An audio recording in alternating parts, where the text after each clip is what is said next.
Excusez-moi. Qui a dit d'entrer, là? Ah, pardon, je peux repartir. Hein. C'est l'heure de l'hebdo, c'est ça? C'est pour ça que vous venez me voir? Ah, comment vous avez deviné? Mon sixième sens, peut-être. Bah dis donc, vous êtes fort, je sais pas comment vous faites. Cette intelligence, si... Ça va. Oui, d'accord. Bon, j'étais en train d'écrire le concept, là. C'est D'accord. un magazine, c'est ça? Oui. Oui? Non. Non? Si.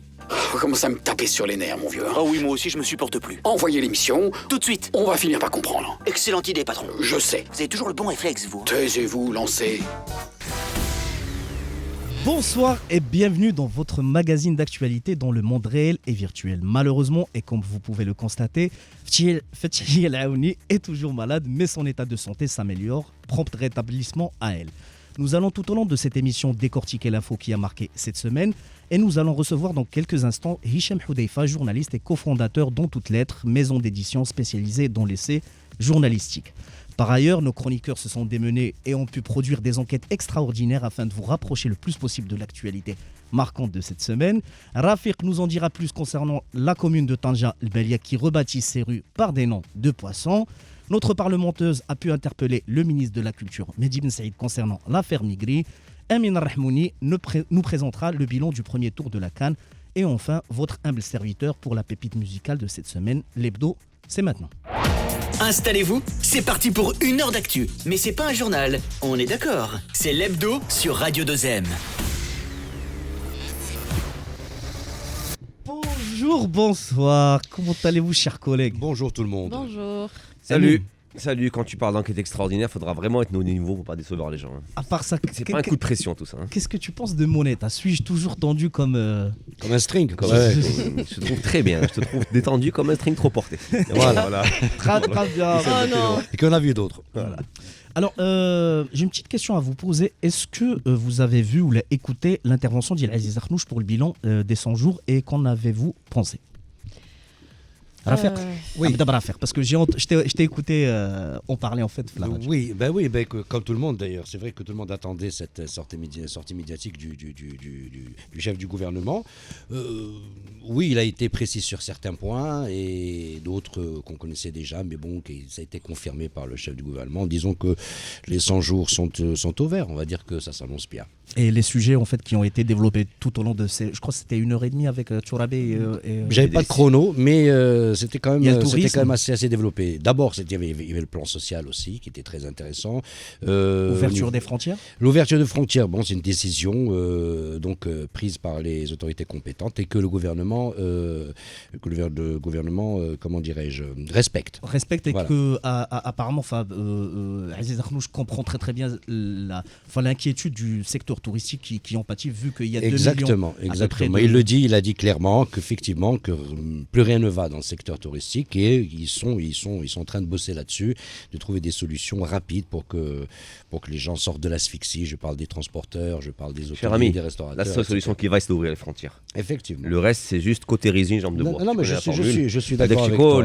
Tout le reste, si on n'ouvre pas les frontières, le tourisme, voilà. Parce que c'est pas les 2 de toute milliards façon, la situation n'est plus maîtrisée du moment que tout le monde a le Covid. Donc on va se contaminer entre nous. On peut pas dire que tout le monde a le Covid comme moi je l'ai pas chopé. Alors de mon côté, je connais plus de personnes qui ont le Covid que des personnes qui n'en ont pas. Oui, mais ça c'est un argument d'autorité qui n'est pas forcément scientifique. C'est pas parce que tu connais des gens, plus de. Ouais, c'est juste pour montrer un peu l'ampleur. Tout le monde n'a pas le Covid, c'est une certitude. Maintenant, là où tu as raison, c'est qu'on ne maîtrise pas la situation sanitaire. En fait, on ne maîtrise pas la propagation du virus. Voilà. On maîtrise la situation sanitaire, on ne maîtrise pas la propagation du virus. Mais au-delà de ça, tous les pays ouvrent. L'Angleterre a décrété que le 27 janvier prochain, plus aucune restriction ne sera en vigueur, ni port du masque, ni rien du tout. Tous les pays ouvrent. Notre pays est à l'agonie économique, notamment le secteur touristique. Donc moi, je veux bien, pour répondre à ta question que tu ne m'as pas posée, j'ai également vu là. C'était une question ouverte. J'ai également vu l'interview du Premier ministre. Alors je trouve que du chef du gouvernement. C'est ça, du chef du gouvernement, Premier ministre, appelez comme tu veux, Aziz Akhnouch, patron de... SAF. Enfin bref. Je trouve que les journalistes ont bien fait leur boulot, tous les sujets ont été relevés, il n'y a rien qui a été occulté. Après, j'ai trouvé contrairement peut-être un peu à l'affaire où je suis un peu moins indulgent, j'ai trouvé ces réponses pas forcément précise quand il dit qu'aujourd'hui l'ouverture des frontières, Inch'Allah, parce que c'est pas de son ressort, alors qu'on parle quand même du chef du gouvernement. Oui, mais attention. Sachant qu'il y a une commission, sachant qu'il y a une commission scientifique, elle te dit oui, moi je suis à l'avis consultatif, mais c'est pas de mon ressort. Il faudra bien qu'un jour on nous explique c'est le ressort de qui, l'ouverture des frontières, qui devrait être imminente et qui est aujourd'hui indispensable. Pour le reste, j'ai trouvé pas forcément convaincant, pas tant sur la forme, sur le fond que sur la forme. Je pense que le fond peut tenir, mais en termes de communication, j'ai trouvé ça un peu limite, cette manière de ne pas aller au fond du sujet, de rester relativement superficiel. Peut-être c'était une volonté de sa part, parce qu'à sa décharge, je trouve que 100 jours, qui est quelque chose de communément admis dans le monde, chez nous en tout cas au Maroc, n'est pas suffisant pour pouvoir porter un premier jugement. Je pense qu'il faudra attendre un petit peu. La loi de finances vient de passer, donc même en termes de pognon, est-ce qu'il va être débloqué? Exactement. Ça commence début janvier et pas forcément en octobre où les élections ont eu lieu. Je pense qu'il faudra peut-être donner pas 100 jours, mais peut-être en donner 365, une année complète pour pouvoir poser un premier regard. Pas forcément un bilan, au moins un premier regard. Mais pour le reste, je l'ai trouvé moyennement convaincant. Bah écoute, moi j'ai envie de te redonner un peu plus d'espoir et de foi en l'humanité. Mais je l'ai en toi, c'est le principal, cher ami. Ça fait plaisir, messieurs dames. On commence avec l'image de la semaine. Yalla.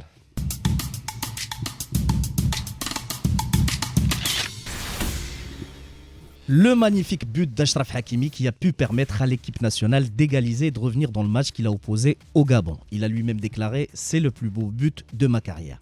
Kylian Mbappé, son acolyte au PSG, a partagé une photo de Hakimi sur sa story Instagram, accompagnée du commentaire « Crazy, t'es malade ou quoi ?» Mais malgré tout ça, et malgré la qualification du Maroc qui termine premier de son groupe, il y a un arrière-goût d'incertitude. Qu'en pensez-vous les amis? Sans cramer bien évidemment la chronique d'Il Amin Rahmouni. On va rien cramer du tout. J'ai vu le match pour la première fois de ma vie. Je vois un match, enfin de ma vie, j'exagère. Mais on va dire que les Marocains étaient absents, aucune défense, rien du tout. J'avais l'impression qu'ils étaient là en promenade de santé. Moi, c'est ma façon de voir. Il a le droit, moi, je m'attendais à mieux. Les Gabonais étaient beaucoup plus présents, ils étaient beaucoup plus offensifs. Oui, ils ont beaucoup mieux dominé. Il le partage avec lui-même. Oui, mais j'ai le droit de ne pas être d'accord. J'ai le droit de ne pas être d'accord avec son avis. Je porte un béret, tu te calmes. Moi, je pense. Donc, ton côté, c'est une équipe nationale fébrile avec une défense quasi inexistante. Non, la défense est à revoir. Mais donc, peut-être c'est un choix. Qu'elle soit fatiguée comme ça. Disons que j'étais déçu. Voilà. Je regarde rarement les matchs. Moi, je partage ton avis. Je m'attendais à beaucoup mieux. Voilà, c'est tout. Mais maintenant, moi, contrairement à toi, je suis plutôt satisfaite de leur rendement. Depuis le début de cette CAN, que ce soit individuellement ou collectif. Le match d'Il Gabon, attention. Ouais. L'image de la semaine, c'est vraiment le but. C'est Hakimi. Hakimi, la joie qui suit derrière. C'est même pas le match. Si je devais commenter son but, c'est vrai qu'on commence à voir le vrai jeu de Hakimi. Pour moi, c'est de la vivacité incarnée. Qu'on a l'habitude de le voir au PSG. C'est-à-dire, c'est le vrai jeu de Hakimi qu'on voyait tout le temps et qu'on lui reprochait très souvent de ne pas avoir le même niveau. Voilà, c'était pas le même rendement avec l'équipe nationale qu'avec le PSG. Donc, tu as répondu, c'est le PSG, c'est l'équipe nationale. On joue pas de la même manière. Après, c'est vrai, ce but a été le plus beau de sa carrière et on peut en témoigner, nous aussi. C'était un magnifique but. C'était un magnifique but. Moi, je suis fière, franchement, je suis fière de nos Lions de l'Atlas. Ce qui est important, c'est que cette équipe, elle a fait quand même renaître chez nous ces vibrations et ces sensations qu'on avait perdues depuis longtemps. Durant la deuxième mi-temps plutôt. Non, moi je parle de l'équipe. Je te dis durant la deuxième. C'est vrai qu'on était dépassés. Alors en première mi-temps, on était dépassés. Mais après, voilà, ça vient doucement. Messieurs, dames, un tonnerre d'applaudissements pour Amin Rahmouni qui va nous donner son avis éclairé. Moi, je vais juste commenter la photo et pas le match parce que je pense que l'image, c'est vraiment la photo. Et la photo, c'est quoi? C'est tout un groupe de joueurs qui se dirigent vers Hakimi qui met un but qui est venu d'ailleurs. Rapidement pour dire qu'il ne joue pas comme au PSG, parce qu'au PSG il joue très mal d'ailleurs. Il a fait 2 bons matchs depuis le début de la saison et par la suite il a disparu. Tu connais Achraf Hakimi? Ah oui. Il est même décrié au PSG. Mais bon, ça c'est un autre débat. Je n'ai même pas envie d'Hakimi au PSG, c'est un autre problème. Par contre, moi je retiens que l'image est très très belle parce que je retiens cette communion d'esprit et de corps aujourd'hui qu'on retrouve dans l'image qui lie tous ces joueurs-là. Et je ne vais focaliser que sur ça. Et pour moi, l'image représente parfaitement l'esprit qui nous anime dans cette CAN. Et comme l'a dit si bien Rimel, nous transmet des vibrations qu'on avait longtemps perdues.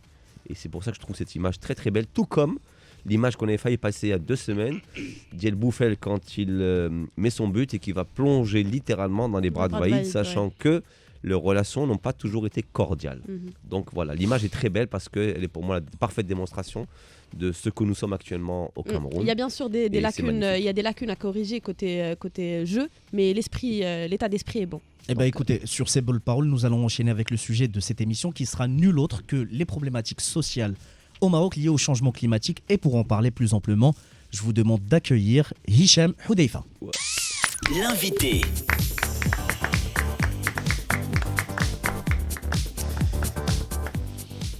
Comment vas-tu, Hicham ? Ça va très bien. Très bien. Merci pour l'invitation. Alors, tu es journaliste depuis une vingtaine d'années. Tu as pu collaborer avec plusieurs médias, notamment le Beyan, Afrique Magazine, le journal, où tu étais avec Amin Rahmouni. Tu es surtout le cofondateur avec la journaliste Kenza Sfrewi dans Toutes Lettres, maison d'édition spécialisée dans l'essai journalistique, où tu diriges la collection Enquête. En septembre 2021 est apparu Maroc, justice climatique, urgence sociale, un ouvrage qui met en lumière les situations de précarité sociale qui en découlent pour les habitants, mais également les prises de conscience et les initiatives citoyennes cherchant à remédier à la situation, tout en interrogeant les solutions politiques marocaines mises ou à mettre en place. Première question, la situation écologique de la planète est alarmante, voire catastrophique. Qu'en est-il concernant le Maroc ?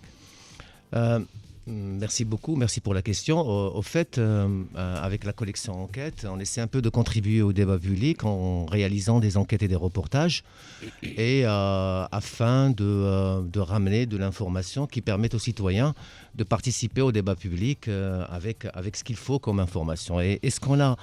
ce qu'on a eu comme résultat de ces enquêtes-là, que ce soit par rapport à l'eau, que ce soit par rapport à la désertification, à l'exploitation des ressources naturelles. Braconnage du cèdre Moyen Atlas. Entre autres, ou des algues rouges au niveau du littoral de Kala.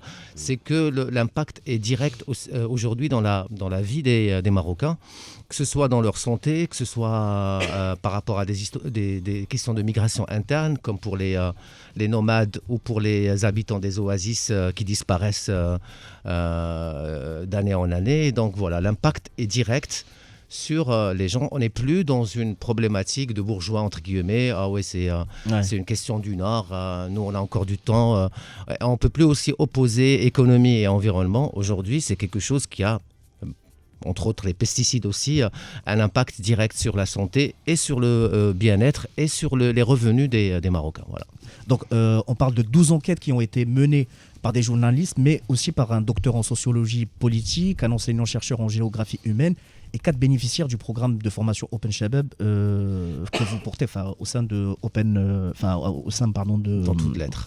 En Toutes Lettres. Effectivement, on a créé un programme il y a 4 ans qui s'appelle Open Shabab. L'idée, c'est que on voulait transmettre un certain savoir-faire qu'on a eu, et une idée du journalisme qui est celle de la recherche de la vérité et de l'intérêt public et de l'investigation qu'on considère comme étant vraiment le cœur de métier. Voilà, et le genre roi du journalisme. Et on avait envie que des jeunes, qu'on les accompagne dans les techniques du terrain par ma personne, et dans l'écriture par Kenza Sfrewi, qui est cofondatrice du programme et En Toutes Lettres, et de permettre à ces jeunes de s'initier au journalisme lent, au grand reportage et à l'enquête, et pourquoi pas susciter des vocations et qu'on ne soit pas les derniers des Mohicans, quoi. Deux questions. Vas-y, s'il te plaît. Non, je t'en prie. Moi, j'ai une question qui m'interpelle depuis tout à l'heure, c'est que comment vous êtes passé du journalisme à l'activisme ? Du journalisme à l'activisme.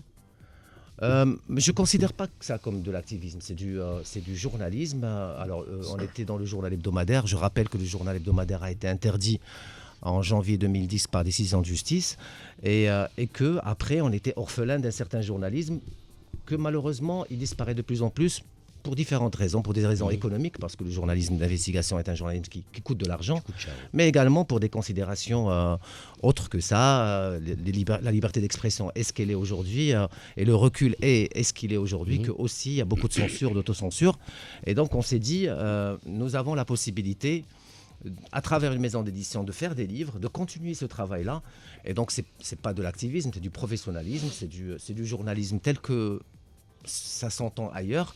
Je veux rappeler que le journalisme d'investigation, c'est des best-sellers aux États-Unis, en France, partout ailleurs. C'est un genre littéraire en soi, et que c'est nouveau au Maroc, mais c'est un journalisme de solution, quoi. Ouais, un journalisme de solution, un journalisme tout court, un journalisme d'investigation. Et bien sûr, on a la chance dans ce pays d'avoir une société civile super active et qui propose des solutions. Et donc forcément, on ramène des solutions qui existent sur le terrain, qui sont portées par la société civile, malheureusement pas par l'État. Et l'État devrait, ou le système dans ce pays devrait profiter de ces solutions-là, de ces bonnes pratiques, pour pouvoir leur donner plus d'impact. Voilà, mais c'est du journalisme, c'est pas de l'activisme. L'activisme, c'est la société civile qui le fait, pas nous. Très bien. Alors, deux questions, si Houdeifa. Oui. Comment est-ce que vous avez pensé justement à les fouiner du côté de toutes les questions climatiques qui, jusqu'à maintenant, comme tu le disais si bien en début d'émission, semblait être quelque chose qui était loin de nous? Comment est-ce que vous vous êtes dit, bon voilà, ça, il va falloir qu'on ait creusé là? Et la seconde question, c'est qu'une fois que vous avez creusé, est-ce que vous avez rencontré de l'écho par rapport à cette problématique, notamment chez les gens, c'est les citoyens lambda, et dans un second temps, chez nos autorités? Est-ce que c'est quelque chose sur laquelle ils se penchent réellement? Est-ce que vous y voyez? Est-ce que vous pensez qu'il y a un intérêt? Alors pour la première question, quand j'ai commencé à faire du terrain pour les premiers livres du journal, forcément on y revient, mais pour la collection Enquête, j'ai commencé par la question féminine, dans D'autres femmes, d'autres mules et les oubliés du Maroc profond. Et là, non, c'était pas ça. Entre autres, les femmes de l'Atlas, toutes les formes de précarité que les femmes vivent dans ce pays, notamment dans le Maroc profond. Et là, on voyait, à côté de la problématique que je traitais, qui était celle de la précarité féminine ou de l'enfance après, que la question environnementale était là. Je la constatais. Il y avait un lien direct? Il y avait un lien direct parfois, indirect parfois, mais on voyait bien que la précarité également était alimentée par ce problème environnemental qui s'ajoutait aux autres formes de précarité, l'école, la santé. Et donc forcément, à un certain moment, par la sédimentation de ce terrain-là, on s'est dit, waouh, ça c'est important, il faut qu'on dédie un livre pour la problématique environnementale. Ça me fait penser, excuse-moi, Hicham, t'avoir coupé, le cas du mouvement de Imidr, notamment. Aussi, c'est l'eau, là. L'eau est vraiment une problématique importante au Maroc. Le stress hydrique est une actualité, ce n'est plus dans 10 ans, c'est aujourd'hui. Vraiment, ça nous pose des questions de choix économiques aussi, notamment en agriculture. On voit dans le Souss l'agriculture intensive, notamment des agrumes. Elle pousse maintenant la population à faire des puits de dizaines de mètres.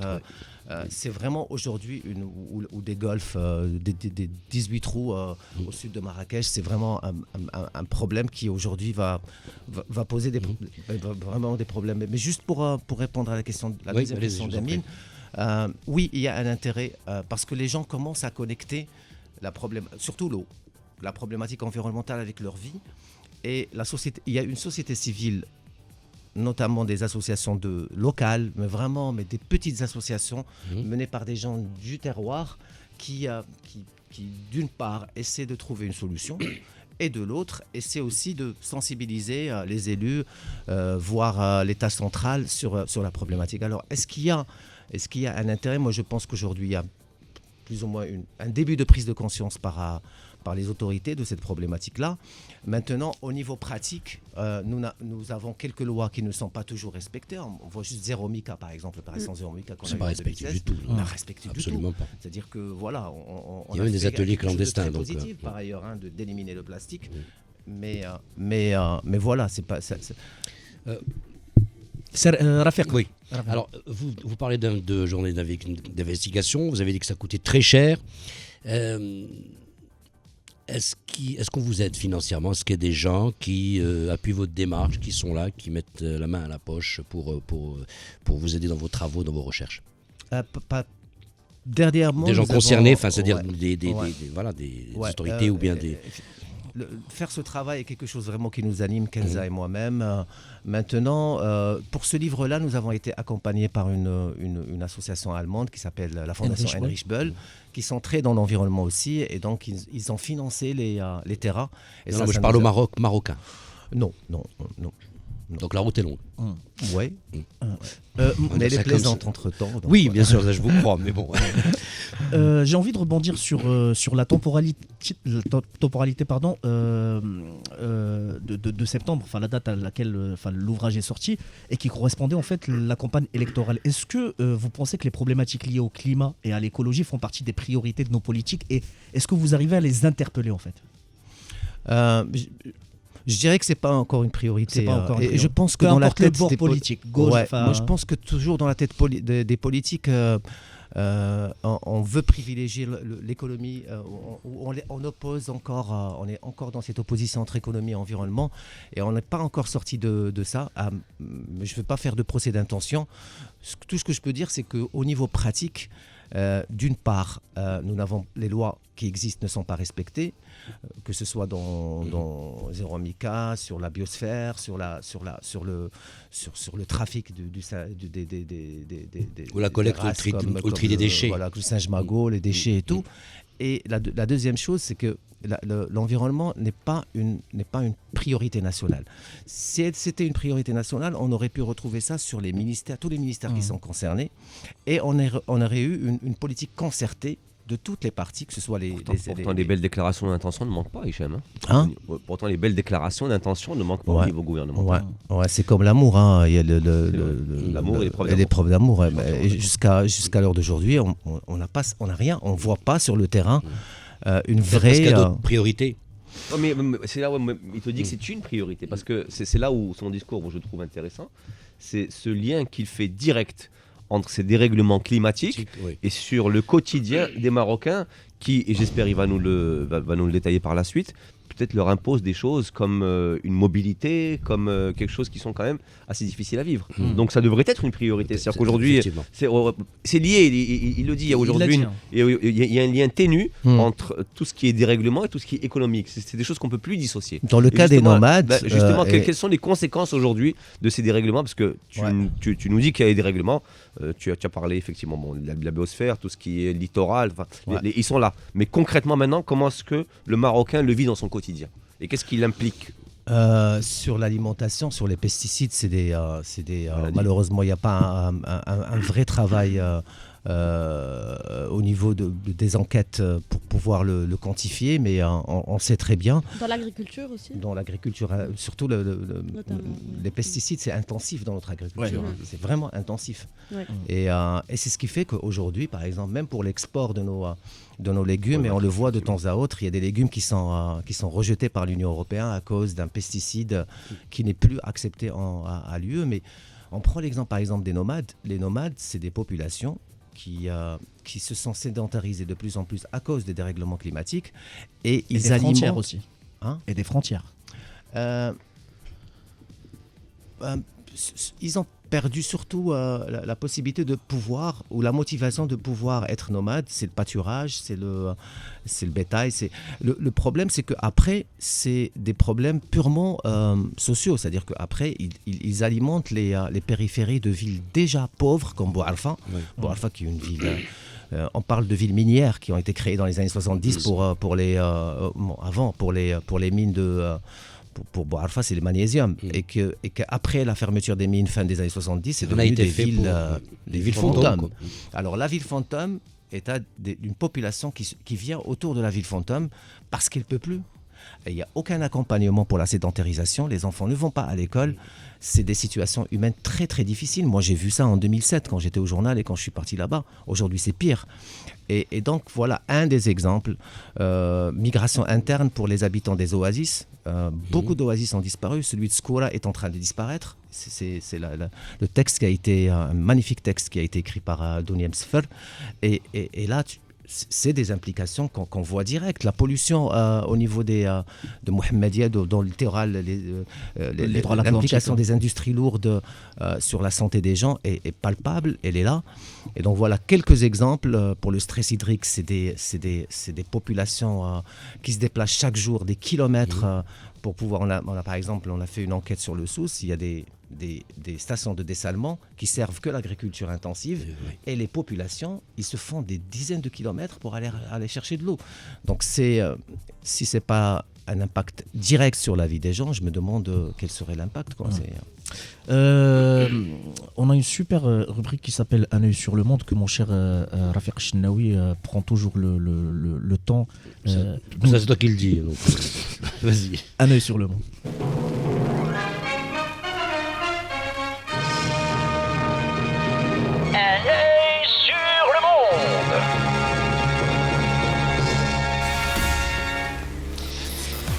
Alors à Tanger, tout peut arriver. Les plus belles surprises, les plus étonnantes rencontres et les plus surprenantes découvertes. C'est le port de tous les possibles entre l'Atlantique et la Méditerranée.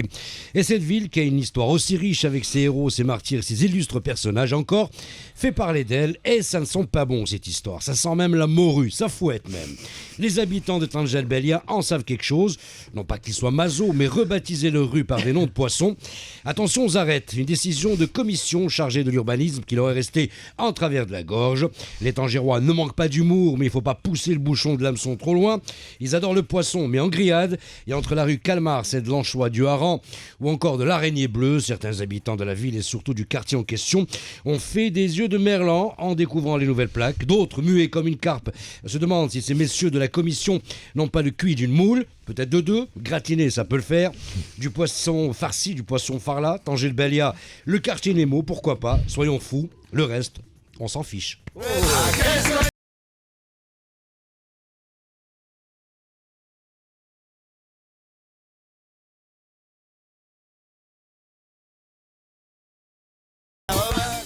Alors c'est une chronique ultra rapide, mais il y a un condensé. C'est une chronique.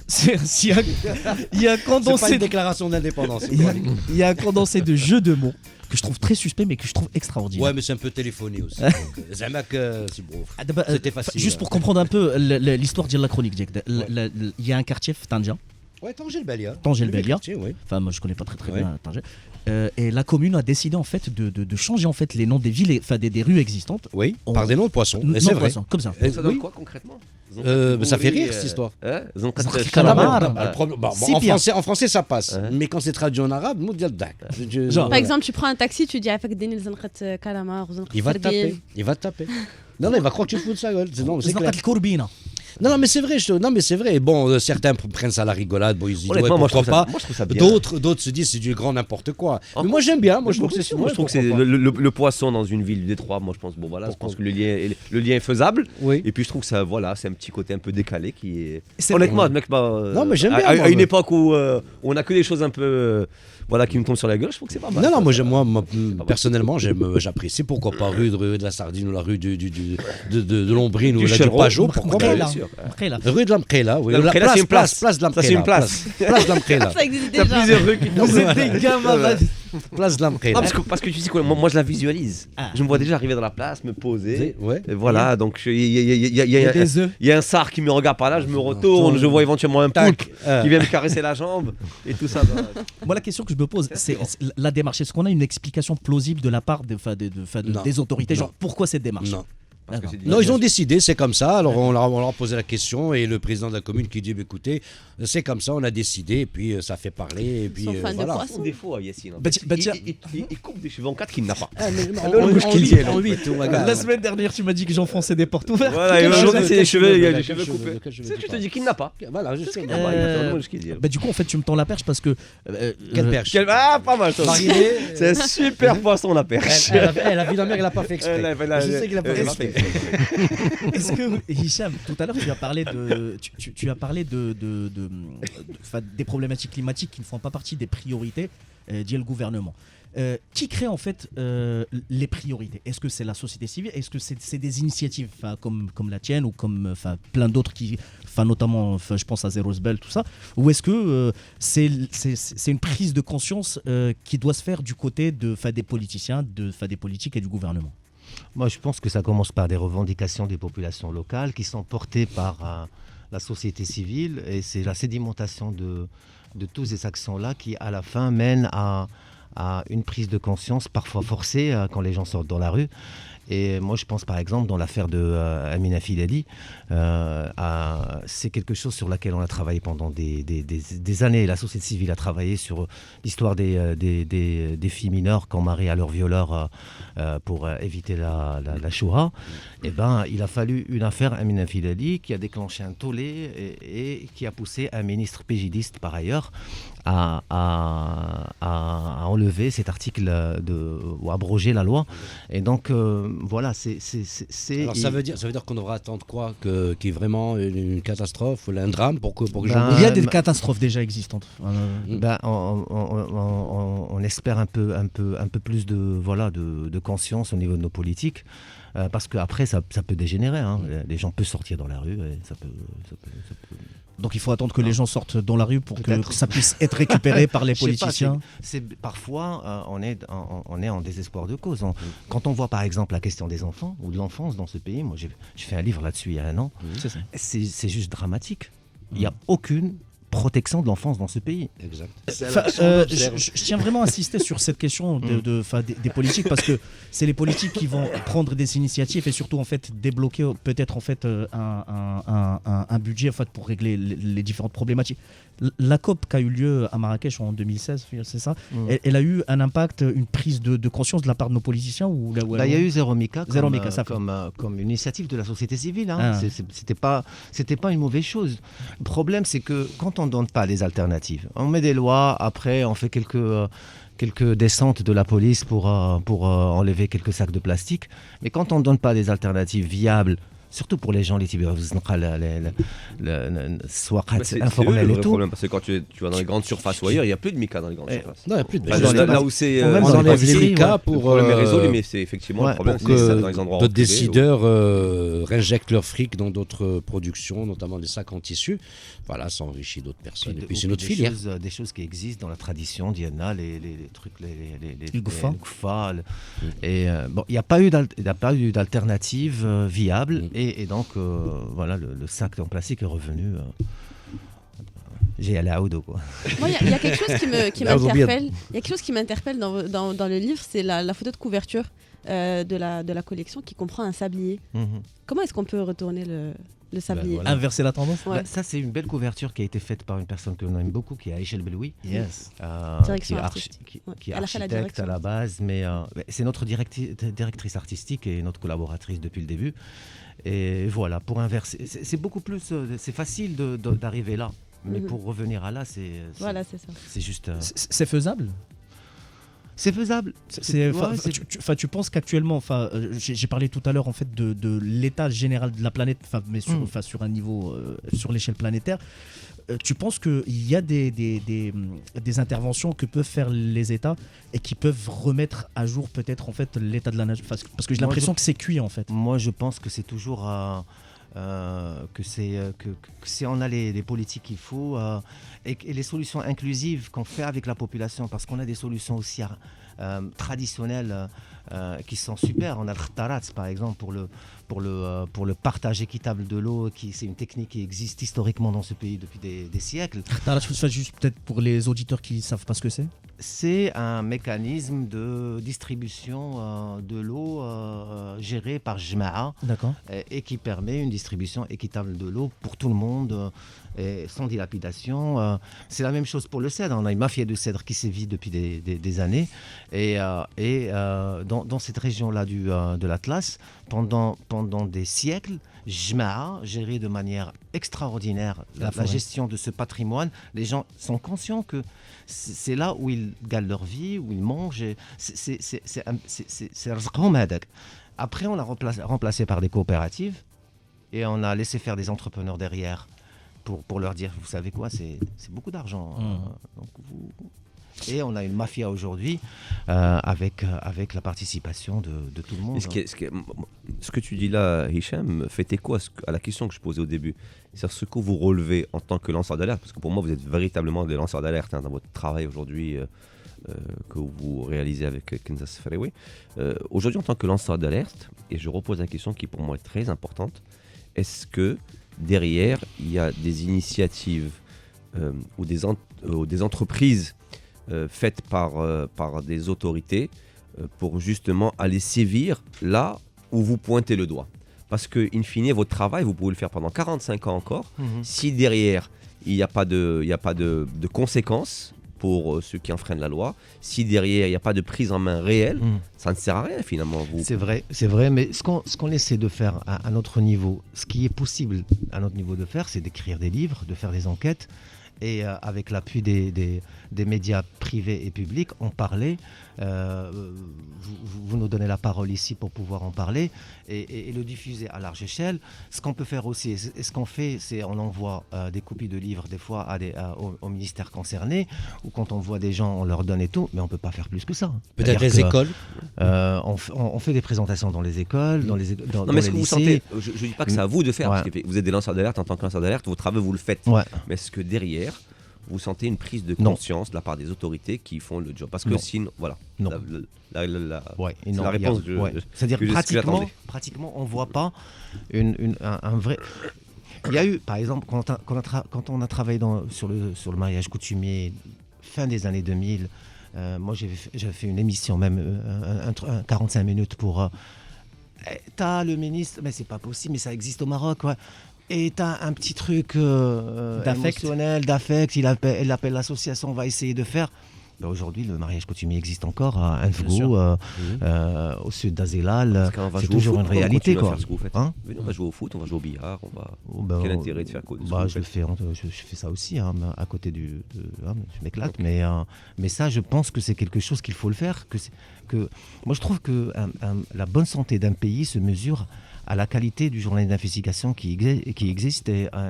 Et si on ne fait plus ça dans ce pays, c'est quand même, ça reste quand même un livre, ça reste, ça va les titiller, ça va les gêner. Un jour, ils bougeront ou ils sauteront. Mais je sais pas. Rimel, tu as pu un peu, apparemment, contacter Mehdi Ben Saïd pour parler en fait d'une actualité qui est un peu secouée. Contacter, non, mais je suis allée au Parlement ce lundi. T'es partie au Parlement? Oui. La parlementeuse. La parlementeuse. Alors, vous connaissez les migrés, n'est-ce pas? Tout le monde connaît les migrés, on les connaît tous. C'est des générations qui ont grandi avec. Et c'est justement l'affaire des migrés qui suscite la polémique. C'est au sujet de la décision des expulsés de la maison qu'ils louent à l'Oudaya, à Rabat, depuis les années 70. Et aujourd'hui, ils risquent de se retrouver à la rue. Et c'est la raison pour laquelle ça a créé un choc, parce que c'est vrai que leur maison n'est pas comme les autres. Elle a vraiment une histoire. D'ailleurs, la majorité des clips d'émigrés a été tournée dans cette maison, au point où elle est transformée en musée d'art, régulièrement visité par de nombreux artistes. L'histoire du litige remonte à quelques années. Alors tout commence en 2009. La famille migrée a été surprise d'apprendre que la propriétaire de la maison l'avait vendue à la fille d'un ancien ministre. Selon les dires de qui? De Nassal Migri, qui est le fils... Précisons-le. Voilà, bien sûr, j'arrive. Alors la propriétaire, elle a donc porté l'affaire devant la justice lorsque les frères Migri avaient refusé de quitter leur maison. Et là, donc, dernière actu en date, le mercredi 12 janvier, 2 huissiers auraient forcé les portes de la maison en l'absence d'agents d'autorité et sans ordre du procureur, selon toujours les propos de Nassal Migri. Du coup, la propriétaire a un ordre d'évacuation obligatoire. Les autorités leur ont donné 8 jours pour quitter la maison. Alors, je vous propose déjà d'écouter un extrait de Mahmoud Migri. Il a été très ému par cette décision et on en parle juste après. دابا هالدار ماشي قضية دار ساكنين فيها ولا دار اللي فنانين كبار جاوا فيها عاشوا فيها ضحكوا فيها تمرنوا فيها رسموا فيها دابا أنا هذا هو الأتوليي ديالي. Voilà, donc franchement, moi, humainement, quand j'entends ça, même s'il y a une décision de justice, je comprends tout à fait leur volonté de vouloir préserver cette maison. Enfin bref, de mon côté, ce lundi, je suis allée au Parlement, donc j'ai interpellé le ministre de la Culture, Mehdi Ben Saïd. Justement, il a réagi en s'entretenant avec les deux frères, Younes et Mahmoud, donc pour trouver une éventuelle solution à ce dossier. Il a indiqué que son département travaillait donc actuellement pour la création d'une institution des œuvres sociales au profit des artistes, afin d'éviter donc de pareilles problématiques donc à l'avenir. On peut l'écouter. باش نوضحوا واحد النقطه اللي تناقشات ليس هناك تدخل في الحكم وما عندناش الحق اصلا الحكومه ما عندهاش الحق تدخل في ولكن هل يمنع هذا ان يكون هناك واحد تبادل انساني مع هاد الناس؟ لا.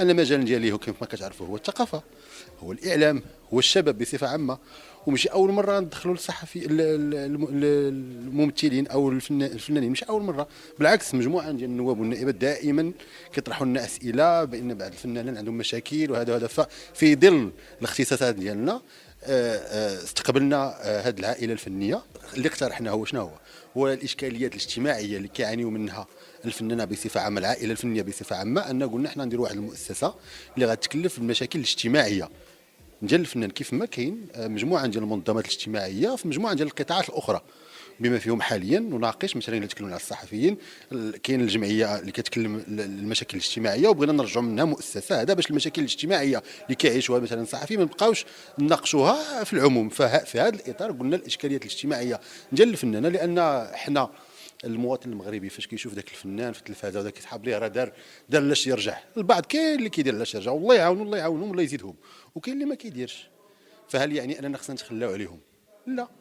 هل يعني اننا انا اناقش واحد النتيجه قضائيه؟ لا. انا كنناقش مع واحد الانسان اللي هو فنان يعني في ظل الاشراف على واحد القطاع معين اللي هو قطاع ديال الثقافه وبس. لان المواطن سواسيه والا وانا ما يمكنليش من استقبلش واحد الفنان اللي عطى الكثير لهذا الوطن واللي استقبلته في اطار وزير الثقافه ماشي حكومه بغينا نعيطوا لمولات الدار تخلي لهم هذا النقاش ما كان كاع داير ما خصناش كاع هذا الموضوع هذا. ليس هناك تدخل في القضاء ولا ماشي القضاء. كاين فقط حاله انسانيه قبل ما تكون حاله فنيه وكوزير على هذاك القطاع استمعنا لهذوك الناس وبالطبع كان واحد الدعم انساني اولا واخلاقي وثقافي. Voilà, donc vous l'avez entendu, il est clair là-dessus. Le ministre de la Culture n'a aucun pouvoir sur cette décision qui est finalement une décision de justice. Mais alors apparemment, ça commence à s'arranger. Donc j'ai eu Nassar Migri au téléphone. Il refuse de parler en ce moment. Parce que paraît-il que c'est en train de s'arranger. Tu l'as eu au téléphone mais il refuse de parler. Oui, il refuse de faire des déclarations parce que justement il nous confirme que c'est en train de s'arranger. Donc et du côté du ministère et du côté de la justice. D'accord. J'ai beaucoup de respect envers cette famille, mais quand tu dis, quand tu as commencé ton reportage, tu as dit ils vont se retrouver à la rue. Est-ce qu'il y a une problématique financière par rapport à, déjà de Mahmoud n'habite plus là-bas, c'est son atelier ou le Haja. Celui qui habite là-bas, c'est Nasser et sa mère. Exactement. Donc est-ce que ces gens-là n'ont pas d'argent, sachant que moi je l'ai écouté les médias où il disait nous dans tous les cas on n'a jamais été intéressés par acheter ou par ci machin et tout. Moi je préfère acheter des billets d'avion et aller voyager, je sais pas. Mais eux ils payent leur loyer comme tout le monde. Ils payent leur loyer. S'il y a une décision pour l'expulsion, c'est qu'il y a une problématique quelque part. Il y a une décision de justice. Et surtout en fait, Smiliane, il y a eu des propos. Il y a eu des propos qui sont, ben oui, ils sont pas propriétaires. Il y a eu des propos qui sont assez révoltants. C'est-à-dire à un certain moment, il a utilisé le fait que son père ait participé, par exemple, la marche verte, pour utiliser ça comme un argument d'autorité. Il a utilisé aussi le fait que son père ait pu manger des sardines pendant la marche verte pour dire voilà, nous sommes une famille qui a donné beaucoup de choses. Est-ce que ça donne, est-ce que c'est des arguments qui peuvent être valables dans ce genre de problématique? Non, parce que finalement c'est une décision de justice et normalement ils n'ont pas le pouvoir malheureusement parce qu'ils sont que locataires, ils ne sont pas propriétaires. Donc finalement celle qui a la décision finale c'est la propriétaire. Donc si elle décide de les mettre à la rue, oui, ça va être fait. Mais un truc qui m'interpelle, c'est qu'en fait, l'Oudaya, ils avaient interdit, ils ont toujours interdit la vente et les achats des délais de meurtre. Comment ça se fait qu'elle est vendue? Ça, on n'a pas de... je sais pas. Je sais pas, j'ai pas d'informations. Je trouve que c'est tellement de zones d'ombre qui entourent. T'as suivi un peu l'affaire, Hicham, très rapidement? Oui, mais voilà, je ne peux pas... il faut aussi écouter l'autre partie, c'est ça, juste pour avoir une idée claire de ce qui se passe. Voilà, j'ai vu Nasser comme tout le monde. Et je pense que, qui aurait bien fait de se taire, souvent d'ailleurs, je trouve aussi. Et surtout, il n'a pas forcément rendu service à la cause. Mais bon. Non, Nasser, il est connu, il va très loin dans ses propos. Oui, et d'ailleurs, il m'a envoyé un enregistrement et il tenait. C'est ce qui a mis de l'huile sur le feu un petit peu quand même. Ouais, il tient à s'excuser quand même par rapport à tout ce qui a été dit, parce que c'est vrai qu'il a été très loin. Il a été très loin. Ouais. Bah écoutez, on espère que ça s'arrange. Ça a été rapide, hein, ça aurait été bien que ce soit pour toi, pour tes, problèmes. Mais moi j'ai été bercé aussi par cette musique. Moi Younes Megri, pour moi c'est un grand monsieur, un grand acteur, un grand musicien. Cette musique pour moi c'est un peu les Beatles du Maroc, c'est beau ce qu'ils ont fait. Après, il faut vraiment que, beaucoup de gens se sont dit, ouais, mais est-ce qu'on aurait fait la même chose au Jackson 5, aux États-Unis? Mais au Maroc, le grand problème, c'est qu'on n'a pas un marché. Les gens ne gagnent pas leur vie en faisant de la musique. Quoi. Je suis pas forcément d'accord, Hicham. Il y a des artistes qui gagnent on peut prendre même des artistes de musique traditionnelle, c'est-à-dire qui sont moins sur les feux de la rampe et qui arrivent à avoir une vie digne et faire des choses. Tu parles de Chabé, il y a les soirées, il y a les trucs. Ou la musique ديال الأطلس ولا c'est pas en vendant des disques ou la Chiaja qui vont faire fortune. C'est ça. On parle pas de faire fortune, on parle juste de vivre décemment. Je dis fortune, oui. Je peux intervenir et faire comme toi la semaine dernière, enfoncer une porte ouverte. On a coupé des cheveux en 4. On l'a coupé les cheveux en 8. Je pense qu'il y a des choses qui sont la base et qui sont... Je pense que quand tu es locataire d'un appartement, il faut payer ton loyer. Voilà. Je pense que quand tu es propriétaire d'un bien, au bout d'un certain temps, on ne devrait pas, notamment, et c'est le cas chez nous, avoir autant de difficultés pour pouvoir en jouir comme on veut. Parce qu'in fine, quand tu es propriétaire, c'est toi qui prends le risque d'aller prendre un crédit à la banque ou de l'acheter cash, d'avoir des traites impayées, d'avoir un locataire insolvable.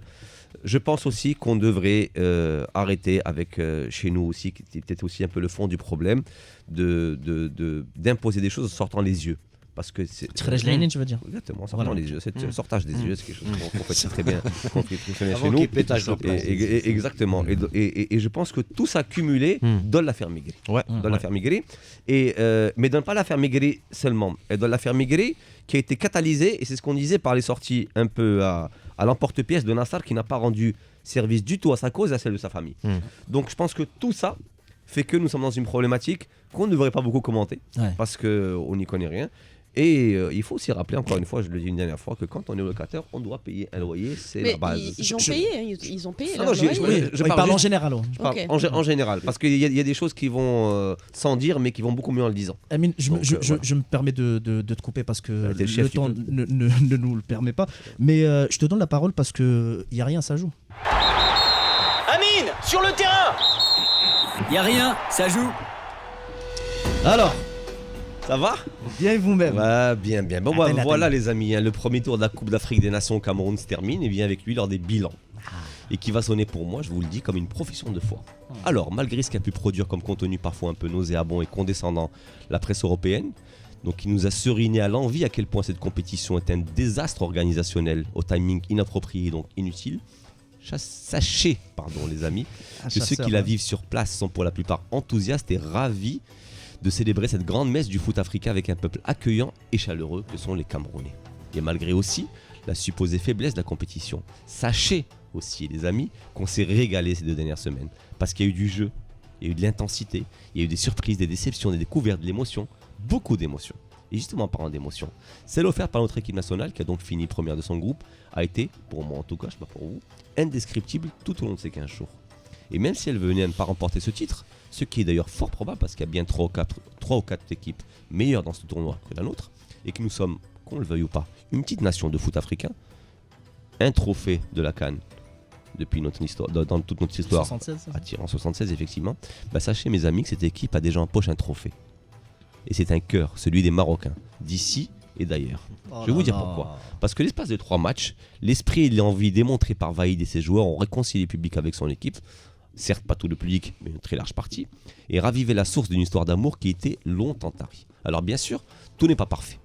Vous le savez vous-même, on souffre toujours, on râle beaucoup et on risque l'AVC à chaque match. Mais on le vit intensément aussi.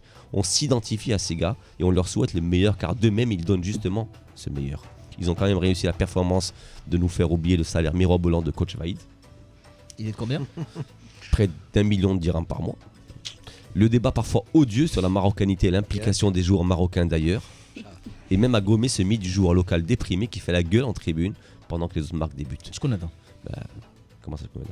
Qui fait la gueule? Le mythe a voulu que les joueurs marocains, les joueurs du cru soient ostracisés et qu'ils fassent la gueule par rapport aux professionnels. D'ailleurs, la joie des absents qu'ont été Benoun, Rahimi, Ben Sharqi, Maï et Al-Lakouche sur le but venu d'ailleurs de Hakimi, n'est-ce pas Rimel, est belle et communicative et on ne s'en lasse pas. D'ailleurs, je veux la partager avec vous.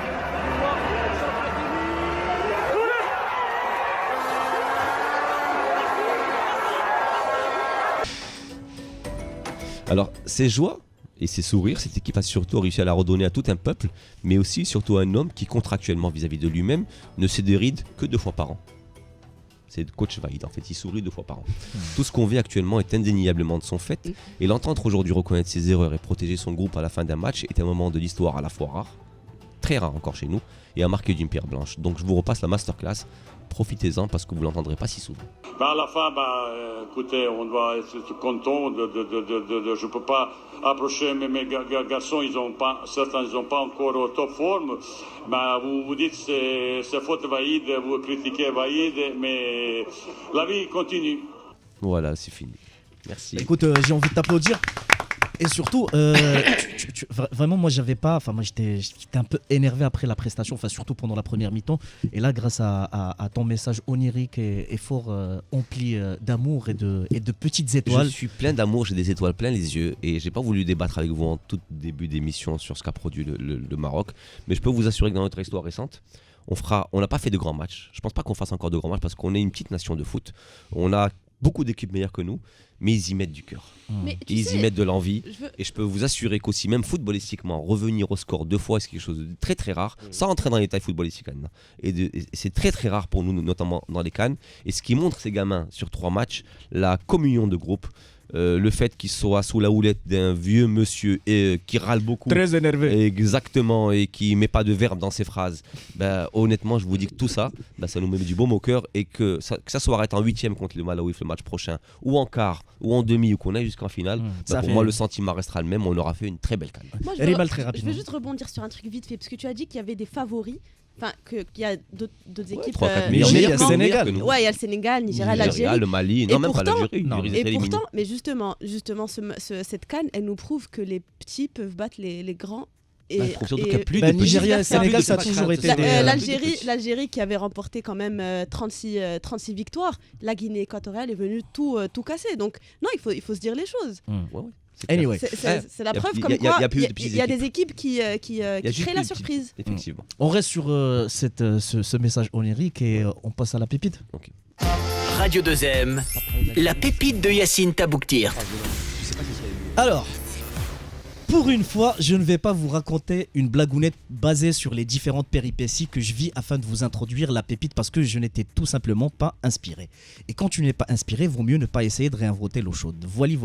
Mais cela ne veut pas dire que vous n'allez pas avoir votre petit moment de grâce, n'est-ce pas, mon cher Emin, toujours sur son téléphone.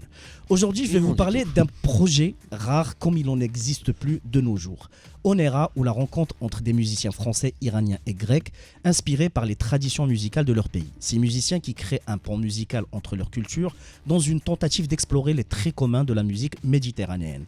Marseille, Paris, Athènes, Thessalonique et Téhéran sont portés par les dieux et par cet album unique qui s'appelle Tal Iyad, en persan Souvenir d'étoiles, et qui nous emmène dans un voyage onirique où le ney, la vielle à roue, la percussion, ainsi que les voix majestueuses de Maryam Chemirani et Maria Somouglou ne font qu'un avec le divin.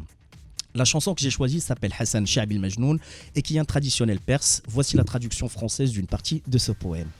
Un soir, Majnoun dit à Layli: « Oh mon exquise bien-aimée, si tu rencontres un autre amant, il ne vaudra jamais Majnoun. Va à la rivière Hassan, arrive jusqu'au pont qui t'attend ensanglanté, tu ne veux pas le traverser. Va à la rivière Hassan pour boire une gorgée, elle te regarde glacée, mais toi, ne la regarde pas. La flamme de la colère Hassan, on te l'a appris, que le sang, l'étain Hassan, on t'a trompé. Bat tes ailes Hassan, pauvre oiseau Hassan. » Sur ce, je vous laisse avec Sha'bi al-Majnoun, revisité par Onera.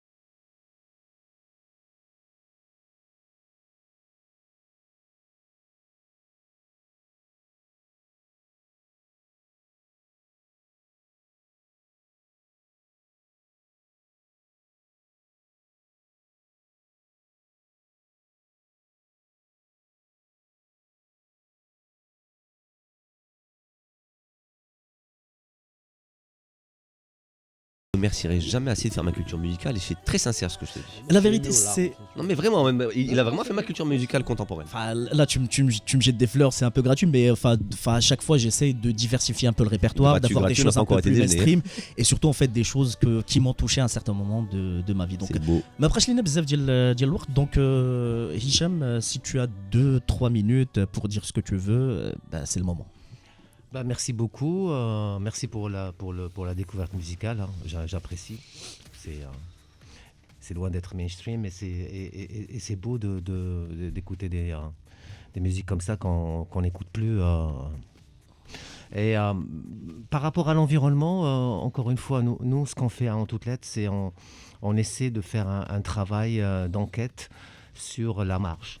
C'est un parti pris originel, c'est-à-dire de parler de choses qui ne marchent pas, mais avec un esprit d'enquête et de reportage, et faire en sorte à ce que les solutions qu'on trouve sur les terrains, on les mette en valeur, parce qu'elles existent bel et bien, et je pense qu'aujourd'hui l'environnement n'est plus une histoire secondaire. Aujourd'hui, il faut prendre en considération le fait qu'elle impacte nos vies de tous les jours, et il faut s'y prendre aujourd'hui avant qu'on soit forcé de le faire dans les quelques années à venir.